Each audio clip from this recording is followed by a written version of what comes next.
নমস্কাৰ দৰ্শকসকল, বুলুছ কিছ চেনেললৈ সকলোকে স্বাগতম জনালোঁ। আশা কৰিছোঁ সকলোৱে ভালে আছে।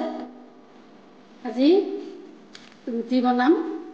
এয়া পিচ দি এয়া এচামুচ দিলোঁ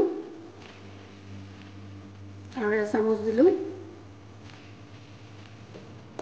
আৰু চেনি দিলোঁ 2 চামুচ। এয়া গৰম পানী দিলোঁ। 10 মিনিটৰ কাৰণে ভিজাই ৰাখিম।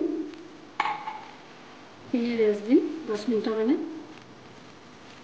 আজি ৰুটি আৰু মাংস বনাম, গতিকে মাংসটো আগতীয়াকৈ বনালোঁ।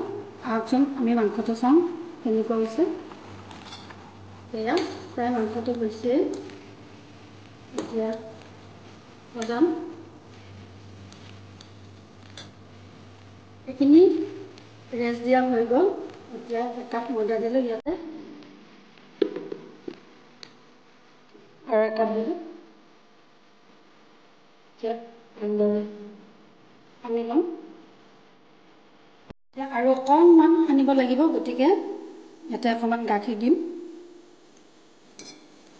আৰু ভালদৰে সানিব লাগিব।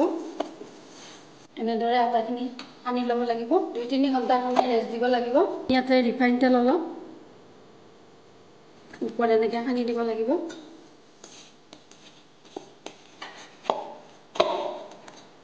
আৰু এখন কাঁহী দি ধুনীয়াকৈ ঢাকি দিম।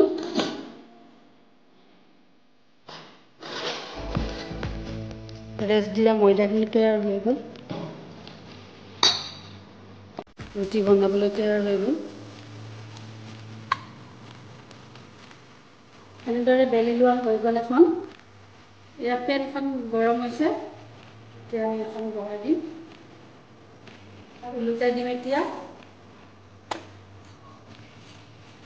এয়া ধুনীয়াকৈ ফুলিছে আৰু দুখনমান তেনেকৈ বনাই ল'ম।